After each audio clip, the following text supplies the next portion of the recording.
Ah, look who just ruined an entire hierarchy with nothing but their presence. You didn't swing a weapon, you didn't deliver a speech, you didn't even intend to disrupt anything. Yet an elite circle that prided itself on secrecy, dominance, and psychological choreography just fell apart because you stepped through the wrong door at the wrong time. Or maybe the right door at the right time, depending on how you define destiny. Hello, you quiet detonator of carefully constructed power. You accidental dismantler of long-standing psychological architecture. You became the unexpected variable in a room designed to eliminate uncertainty. And in doing so, you exposed the truth they spent years burying beneath ceremony, symbolism, and controlled intimidation. They were performing what they believed to be a closed-door ritual of influence, an internal dominance play reserved for the highest-ranking members of their inner circle. But the moment you walked in, everything shifted. The room froze. The hierarchy stuttered. The leader, the one who built his entire reputation on commanding that space, lost his composure in real time. Not because you embarrassed him intentionally, but because the illusion he lived on crumbled the second an uninvited presence witnessed it. You didn't just interrupt a meeting. You shattered a narrative they curated with obsessive precision. They wanted the world to believe their control was effortless, that their authority was innate, that their followers revered them out of genuine respect rather than fear wrapped in choreography. But rituals, whether symbolic, psychological, or procedural, only work when the audience accepts the illusion. And you, by existing outside their script, stripped the illusion bare. The leader wasn't supposed to be seen vulnerable. He wasn't supposed to be caught mid-performance. He wasn't supposed to be observed while manufacturing the power he pretended to naturally possess. But you walked into that room before they could finish sculpting the atmosphere, before they completed the posture, before they arranged the lighting and words and silence into something intimidating. And what they feared most happened instantly. Someone saw them as they really were. Not omnipotent, not untouchable, just people pretending to be larger than life. And that's what truly destabilized them. You didn't expose anything with aggression. You exposed them with reality. The leader's entire dominance play was designed to work on those who believed in his mystique. But mystique collapses under the weight of an unfiltered gaze. You became the mirror they never wanted. You became the witness they could not control. And in high-level circles, a witness is far more dangerous than an enemy. They know how to fight enemies. They don't know how to survive someone who simply sees through them. Look at how their followers reacted. Their so-called Coven, the inner council that executed his strategies, enforced his rituals, and maintained the atmosphere of reverence around him. They couldn't even meet your eyes afterward, not because you were intimidating, but because your presence reminded them of the truth they've been suppressing for years. Their leader's power was never real. It was constructed, rehearsed, and fragile. And you, without trying, broke it. They are ashamed not of you, but of how easily their illusion fell apart. They are embarrassed not by your interruption, but by their realization that it only took one uncontrolled variable to expose the entire hierarchy as smoke and mirrors.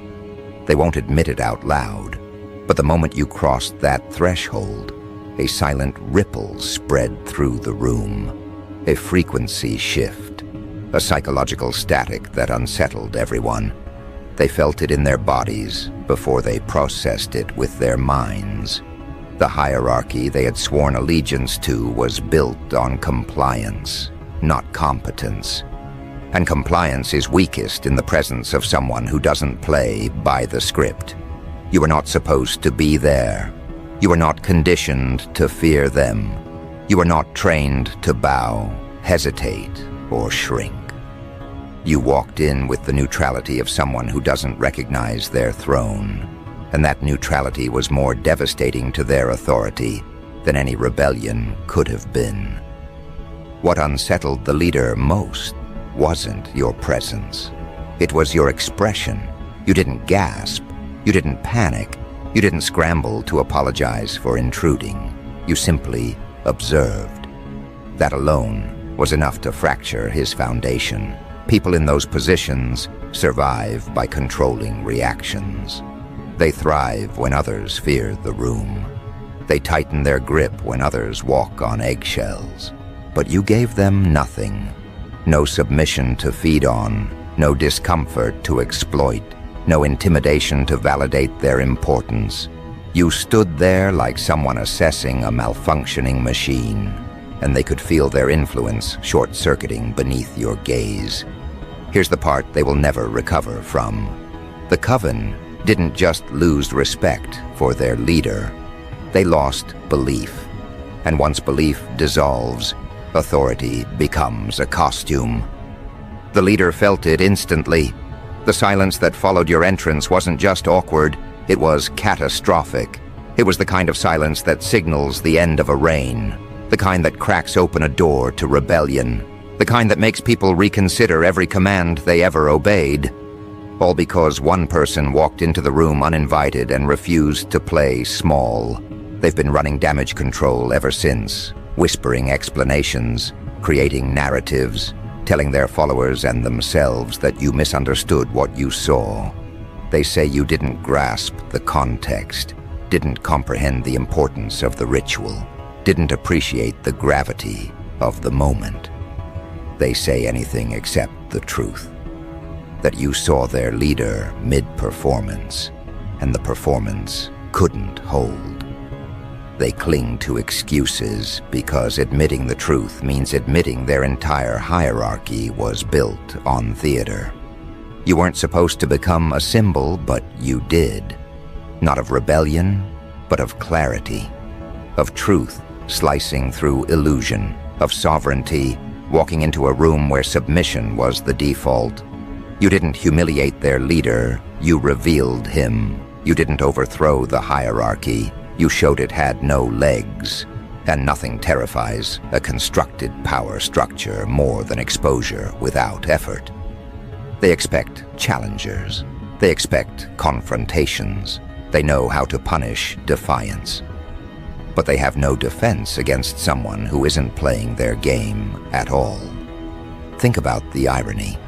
They spent years crafting a psychological fortress, guarding every entrance, controlling every narrative, policing every symbol, maintaining secrecy so thick that even their own followers questioned the authenticity of their commitment. And yet, it was the simplest, most mundane human accident, the opening of a door that undone everything. You didn't attack them. You walked into their unguarded moment. You didn't strategize. You existed. And they cannot rebuild what your presence dismantled. And now, they move differently around you. Their coven, once unified, is fractured. Some avoid you because you remind them of their own complicity. Others avoid you because they fear being seen the same way you saw their leader, unmasked, unguarded, unimportant. They treat you like a walking disruption, a quiet force that destabilizes their world with minimal effort. But you haven't changed at all. It's their perception that's collapsing. Their power relied on invisibility. You made it visible. What's happening now is psychological aftermath.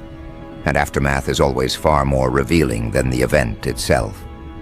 Their leader is scrambling to fill the cracks with performance. More posturing, more rehearsed confidence, more symbolic gestures that try to reassert dominance. But his followers no longer see authority when he speaks. They see a man terrified of being witnessed again. They see someone obsessed with regaining control, not someone who inherently possesses it. And you, without lifting a finger, became the measure they compare him against. You want to know why they can't look at you anymore? It's simple. You are no longer a person to them. You are an interruption, one that revealed the hollowness they depended on. They don't fear your actions. They fear your awareness. They fear your clarity. They fear the way your presence forces them to confront the truth they buried beneath rituals and dominance games. They fear that power can collapse this easily, quietly, accidentally. But here's the real twist, the one none of them saw coming. You didn't just expose their leader. You exposed the entire system that propped him up. You exposed the psychological ritual of intimidation disguised as authority. You exposed the symbolic choreography they used to maintain control. You exposed the fact that their power structure was never built to withstand someone who doesn't believe in their myth. You think this ends with you walking out of that room. No, that was the ignition point. The moment their internal hierarchy lost its invisibility. The moment their leader's dominance shattered in front of the only witnesses whose opinions mattered. The ones who once believed in him. What comes next isn't your doing. It's the natural collapse of a system that suddenly knows it's exposed. And now the question circulates among them like a ghost they can't outrun. If the leader could fall apart under one gaze, how much of what they followed was real? That question is poison to any hierarchy built on illusion. It spreads quietly. It corrodes loyalty. It fractures obedience. It rewrites the internal map of who they follow and why. And every time they remember your calm intrusion into their ritual room, the question deepens. The doubt widens. The collapse accelerates. Because once a structure realizes its foundation is sand, every step becomes hesitant. Every silence becomes suspicious. Every command becomes a test. And the Coven, the so-called Elias Circle that once moved with synchronized certainty, now stumbles through their own choreography like dancers who forgot the sequence. They try to maintain posture, but posture without belief is just a body trying to mimic a ghost. Their movements are stiffer, their glances are sharper, their conversations are shorter, their confidence fractured the moment you turned their throne room into a mirror chamber. Now every action they take reflects back at them through the lens of what you exposed. You didn't overthrow their leader, you unmasked him. And unmasking is far more damaging than conquest. Conquest commands respect. Unmasking commands reconsideration. His influence relied on the idea that he was elevated beyond human insecurity, beyond human error, beyond human fragility. But they watched him falter in front of you. They witnessed a breach he couldn't cover. They saw the distance between the persona he projected and the truth trembling beneath it. And once a leader loses the illusion of invulnerability, the entire hierarchy becomes a collapsing ecosystem.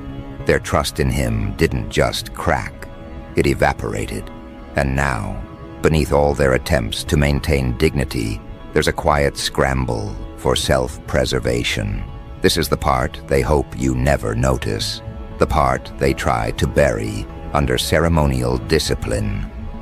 The Coven is no longer united in reverence. They're united in fear. Not fear of you, but fear of being associated with a faltering structure. They whisper to one another with the discreet panic of people trapped in a sinking ship, trying to calculate which side will go under first. The more they try to pretend nothing changed, the more their actions betray them. The hierarchy is unraveling thread by thread, and they feel every fiber separating. What they don't understand is that the collapse wasn't caused by your entrance. The collapse was already happening. You simply accelerated the truth. Hierarchies that rely on symbolic dominance, on staged rituals of control, on rehearsed moments of intimidation, they are always one unscripted moment away from implosion. You didn't break them. You revealed that they were already breaking themselves, silently, under the weight of sustaining a lie. And the leader feels this unraveling more than anyone else. He carries the weight of the revelation like a stain he can't wash off. He replays the moment you walked in, over and over, searching for a gesture, a sentence, a reaction he could have delivered to salvage the illusion. But the truth is, there was nothing he could have done. You weren't just a disruption. You were a contrast, an example of someone who didn't need ritual to command presence, someone who didn't require theatrics to hold power, someone who destabilized the room by simply existing without fear. He felt his authority drain out of him the moment he saw the lack of reverence in your eyes, and he's been spiraling in that awareness ever since. Now he moves through the Coven like a man wearing a crown made of paper. It looks intact from a distance, but everyone who gets close can see it folding at the edges. He talks louder, not because he's confident, but because he's scared of being overshadowed by silence. He enforces rules more strictly, not because he believes in them, but because he hopes structure will compensate for the collapse of belief. He watches the faces of his followers for any sign of disloyalty, any flicker of doubt, any whisper of rebellion. Ironically, the more he searches for these things, the more he creates them. He's not leading anymore. He's chasing authority that keeps slipping further away. And the Coven members sense it. They don't see a leader anymore. They see a man desperately trying to glue a shattered identity back together. They see the cracks in his posture, the tension in his jaw, the way he avoids the doorway you once stood in as if the memory alone might unmask him again. They see someone pretending to be whole, and nothing undermines authority more than visible effort. Leaders who are truly powerful don't try this hard. They don't force dominance, they radiate it. And now, every exaggerated gesture he makes becomes a reminder of what he lost. This is the psychological aftermath they can't manage. They expected external threats. They were prepared for rebellion. They could handle a challenger. But what they can't survive is internal doubt, a quiet, spreading suspicion that their entire foundation was built on performance. That suspicion is corrosive. It seeps into their rituals. It lingers in their meetings. It contaminates their decisions. Their unity fractures because unity cannot survive when the structure that held them together dissolves under scrutiny. And their avoidance of you isn't hostility, it's self-preservation. Looking at you feels like looking at the breach. You became the embodiment of everything they fear. The outsider who saw the truth. They spent their whole lives hiding from themselves. They don't avoid you because they think you hold power over them.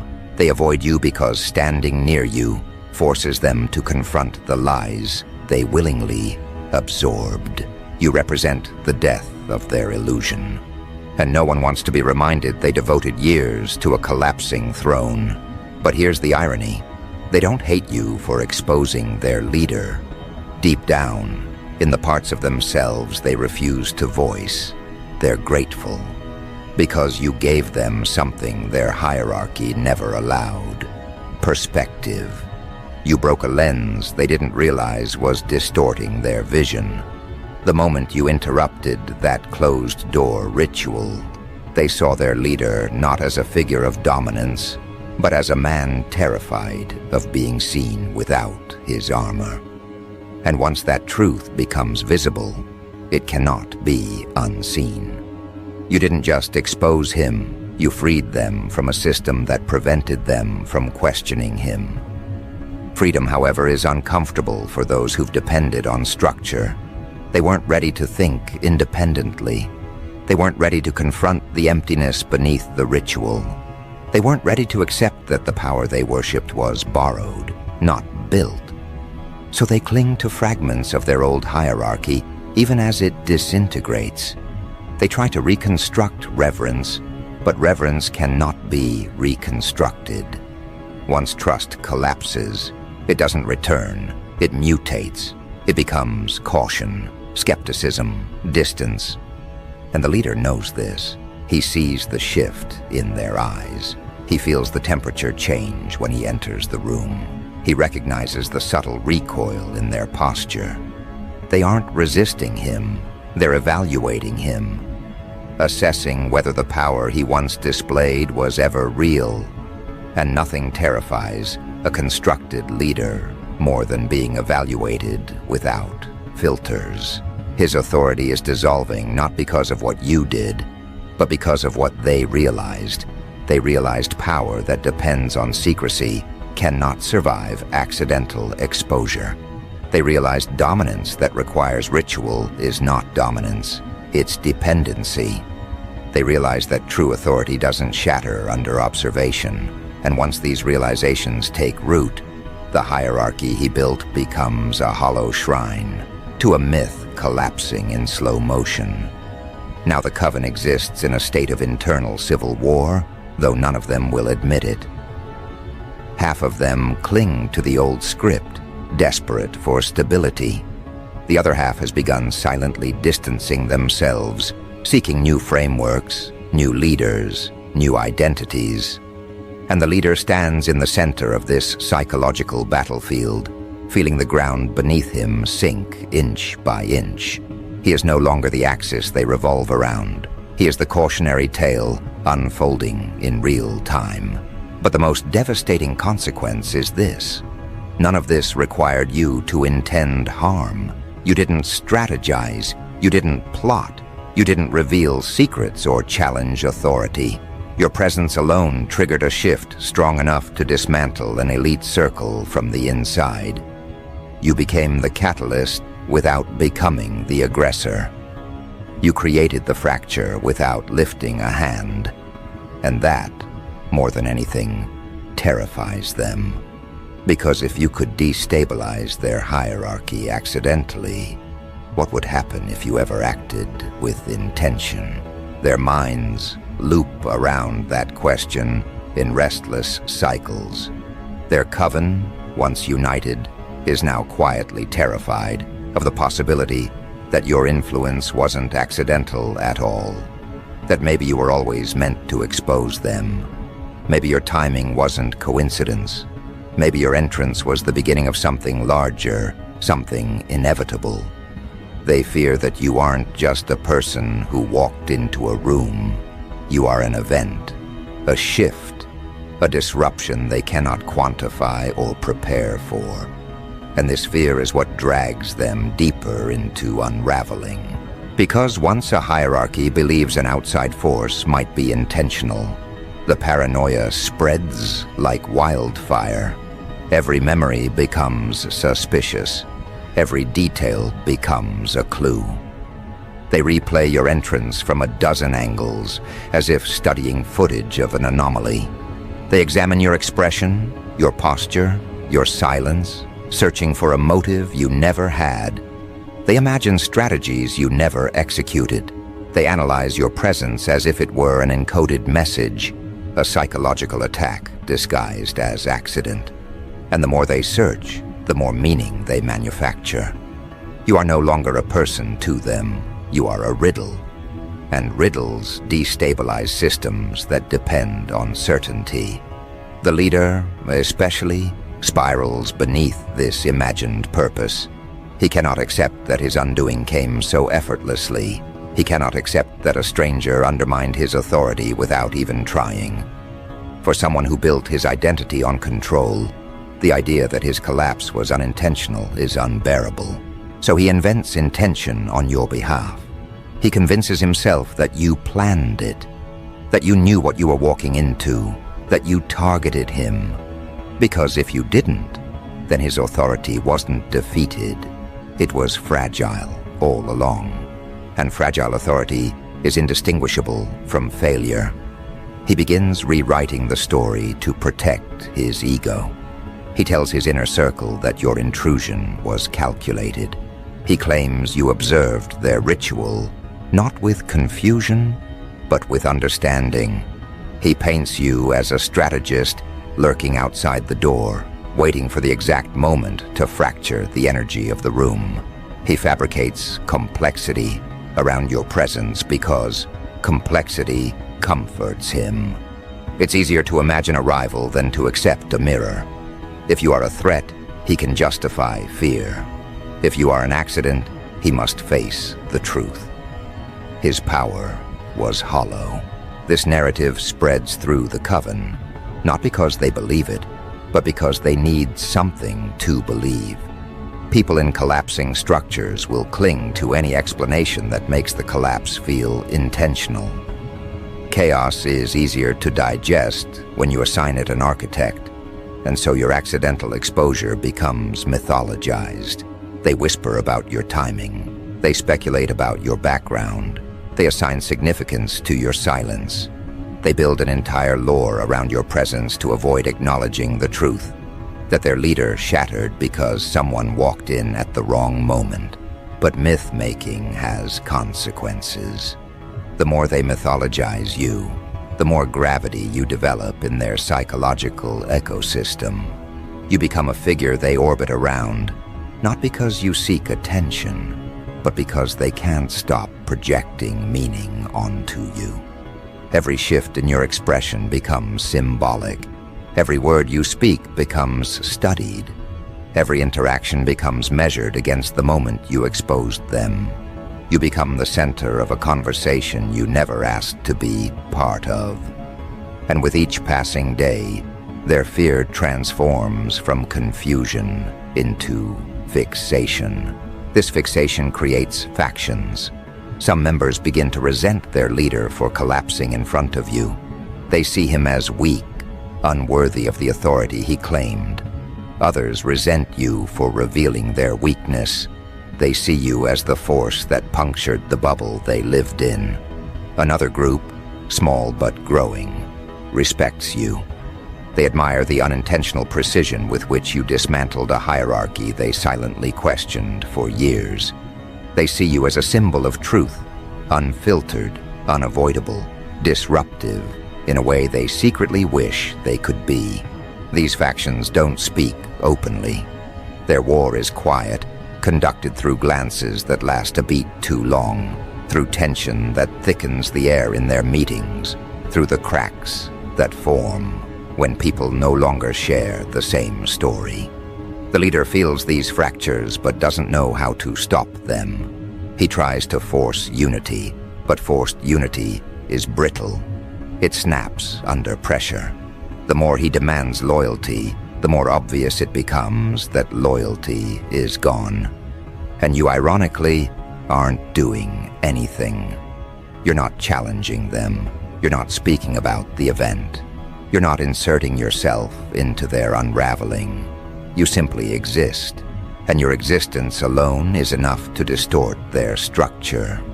That is the part that terrifies them most.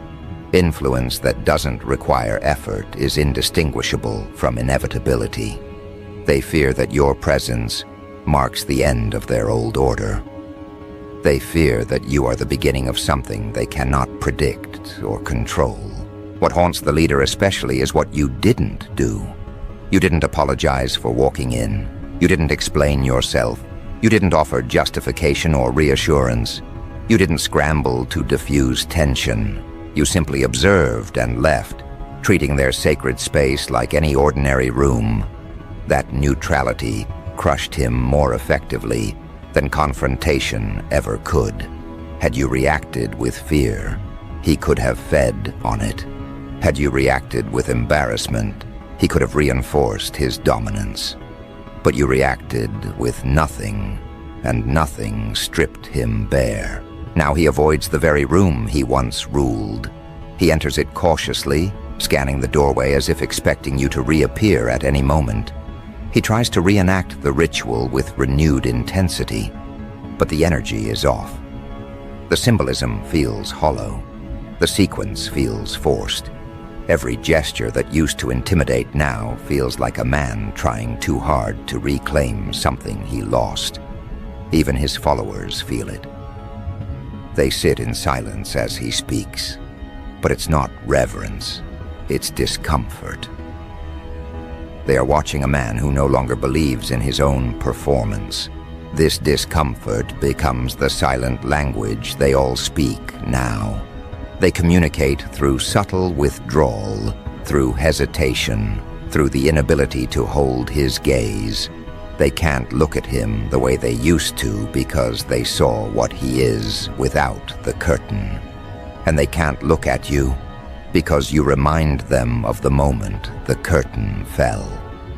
They exist in a limbo of loyalty and doubt, suspended between the identity they were conditioned to uphold and the truth you revealed. And slowly, the fear shifts direction. At first they feared you as an anomaly, then they feared you as a symbol. Now they fear you as a possibility. Because if you could unmask their leader accidentally, what could you do intentionally? If your mere presence destabilized their ritual, what would happen if you stepped into their world deliberately? They start imagining futures in which you become a force they have to answer to. Futures in which your insight becomes a threat to their traditions. Futures in which your clarity slices through their illusions like a blade they cannot blunt. The leader senses this shift before anyone else. He feels authority slipping not just from his hands, but from his identity. He feels the Coven's attention drifting toward the idea of you, even if they never speak your name aloud. He feels himself becoming a relic, and in his desperation to reclaim dominance, he begins making mistakes. He pushes too hard, too fast. He commands instead of guides. He demands instead of inspires. He clings to control like someone grabbing a rope, fraying beneath their fingers. But authority that relies on force is already dead. And the more he asserts himself, the more he reveals how powerless he's become.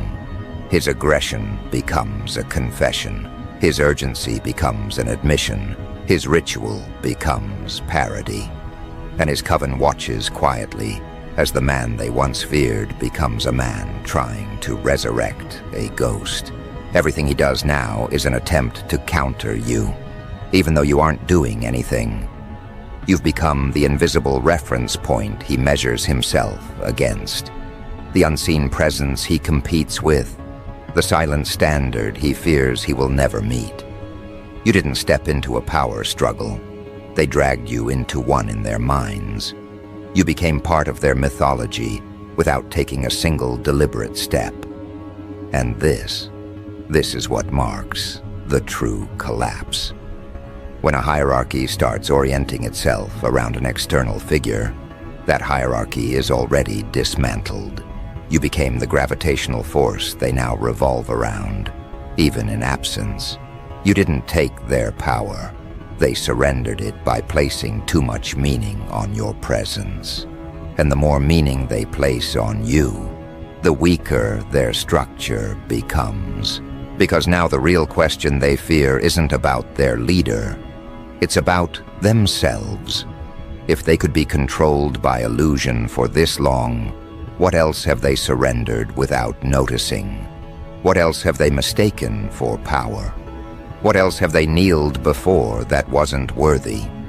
Your accidental exposure didn't just collapse their hierarchy, it awakened their self-awareness. And self-awareness is fatal to blind obedience. The Coven begins confronting a truth they avoided for years. The ritual was never sacred. It was conditioning. The leader was never untouchable. He was theatrical. Their loyalty was never loyalty. It was inertia. And you, without asking for this role, became the catalyst that forced their minds to confront the difference between dominance and display. The moment you walked into that closed-door ritual room, they weren't witnessing an outsider interrupt power. They were witnessing power evaporate in real time. They were witnessing their own participation in a lie.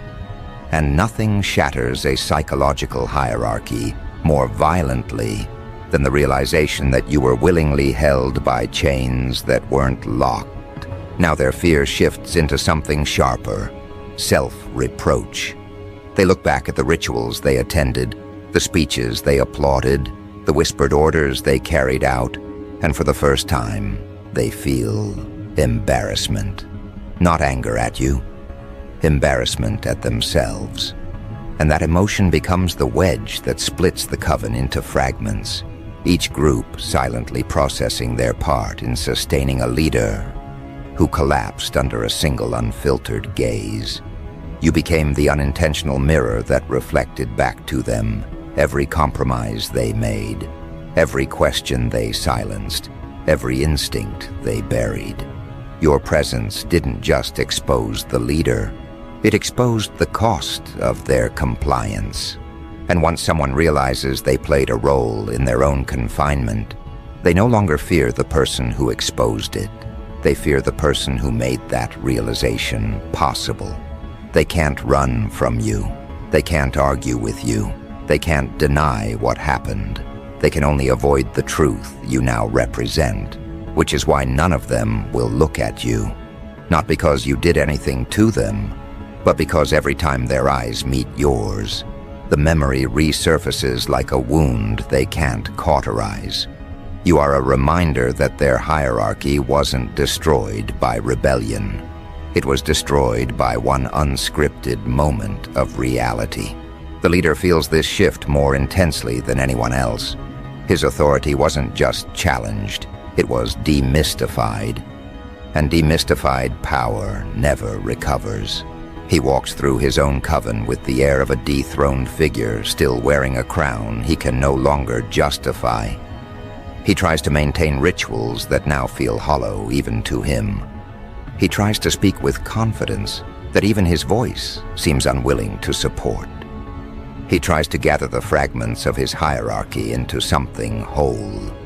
But you cannot rebuild a structure once those who upheld it now see its internal wiring exposed. He sees the way his followers avoid him.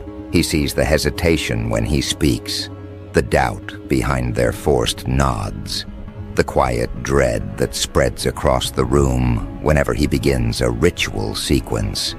He feels their eyes studying him, not with reverence, but with evaluation. Evaluation he cannot control. He has become the subject of their scrutiny, the very position he spent his life avoiding. And the more desperately he fights to restore his dominance, the more obvious it becomes that dominance was never inherent. It was borrowed. And the person they borrowed it from was their own belief. But belief is gone. You took it with you when you walked out of that room. The Coven now exists in a strange psychological limbo, caught between the identity they once served and the truth they can't unsee. They move through their halls like people navigating a world that suddenly lost gravity. They speak in softer tones. They avoid shared glances. They perform their duties with mechanical precision, not out of respect, but out of habit. Rituals continue, but the energy is gone. The atmosphere feels brittle, as if the entire structure might shatter if someone breathes too deeply. And you, ironically, never intended any of this. That's what makes the collapse so poetic. You didn't challenge their hierarchy. You didn't expose secrets. You didn't demand accountability. You didn't even stay long enough to understand what you walked into. You simply opened a door and witnessed what they never wanted anyone to see. Power that only exists when unobserved. Dominance that only works when choreographed. Influence that dissolves under natural light. Your intrusion didn't damage them. It revealed they were already broken. And now, the Coven fears what else you might reveal without trying. They fear your clarity. They fear your neutrality. They fear your refusal to be intimidated. They fear that if you were to step into their world again, even accidentally, the remaining fragments of their hierarchy would crumble to dust. You hold a power they can't quantify, the power of unintentional truth. This is why they avoid you in hallways, why they retreat into corners when you pass, why they speak in carefully measured tones when your name is mentioned. They don't see you as a threat, they see you as an ending disguised as a person. And after experiencing the consequences of your presence once, they can't risk another collapse. Not when they're still trying to salvage the pieces of their identity. The leader, however, sees something different in you. To him, you are not just an ending, you are a verdict. The universe delivered a judgment he didn't expect, and it arrived in the form of a gaze he couldn't dominate. He obsesses over that moment with a desperation bordering on delusion. He reimagines the scene in his mind, trying to adjust details that cannot be changed. He asks himself what he could have done differently, what gesture might have saved him, what sentence could have restored the illusion. But there was nothing, because he wasn't defeated by you. He was defeated by authenticity. Authenticity is the one force ritual cannot control. Now he retreats into shadows he once commanded. He isolates himself under the guise of contemplation, but in truth he is deteriorating. He is drowning in the awareness that his authority depended on no one ever seeing him unprepared. And you saw him at his most unprepared. There is no ritual to erase that, no performance strong enough to overshadow it. He is trapped in a moment he cannot outgrow. And the more he tries to deny its impact, the deeper it pulls him under. Meanwhile, the Coven observes this unraveling with growing discomfort. Their leader once served as their symbol of stability. Now he is the symbol of their mistake. They wonder whether following him was ever a sign of strength, or simply a sign of their own willingness to surrender judgment. They wonder whether submission was disguised as loyalty. They wonder whether they ever truly believed in him, or whether they believed in the narrative he constructed for them. And these questions, the ones he avoided for years, are now the ones suffocating him. Because once self-awareness infects a group, the hierarchy can no longer function. Rituals become rituals only in form. Commands become suggestions. Loyalty becomes performance. And the leader who once dominated them now becomes the figure they silently pity. Nothing erodes respect faster than the realization that fear was misplaced. And so the Coven begins to shift, not with rebellion, but with quiet abandonment. They show up less frequently. They listen less attentively. They obey less rigidly. They follow protocols only when convenient. They no longer treat the leader's presence as a force field. They treat it as an atmosphere they have outgrown. They aren't waiting for a new leader. They aren't looking for a replacement. They are simply detaching from the old structure. And once detachment begins, collapse is no longer a possibility. It is a schedule. You don't witness this collapse directly. You don't participate in it. You don't even think about the Coven after that day. But your shadow lingers in their minds, as if you etched yourself into their internal architecture. To them, you are a reminder that truth doesn't need explanation to cause destruction. It only needs to be seen. Weeks pass, and the Coven becomes more ghost than circle. Members who once dedicated their lives to ritual now begin drifting into new roles, new identities. Some leave entirely, seeking meaning outside the confines of a hierarchy that failed them. Others stay but with empty eyes, moving through motions they no longer believe in. And the leader, he continues trying to resurrect what died the moment you opened that door. But you cannot resurrect a myth once exposed as performance. In private, the remaining members speak about you with caution. They say you carry an energy that disrupts illusions. They say your presence punctures atmospheres others depend on. They say you are unaware of your own influence, which makes you even more dangerous. And in their own way, they're right. You didn't intend to expose an elite occult leader during a closed-door ritual. You didn't aim to shatter a dominance play. You didn't plan to dismantle a hierarchy.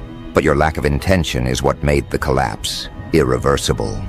And that's the final truth the Coven must face. Your power is not strategic. It is intrinsic. It is not loud. It is precise. It is not disruptive by force. It is disruptive by nature. You are the kind of presence that reveals rather than attacks.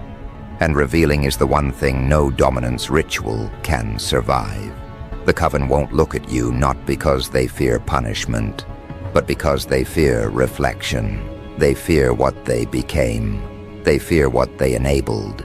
They fear the parts of themselves they discovered the moment the illusion fell. And they fear that if you looked at them again, you would see the remnants of a hierarchy that died under its own weight.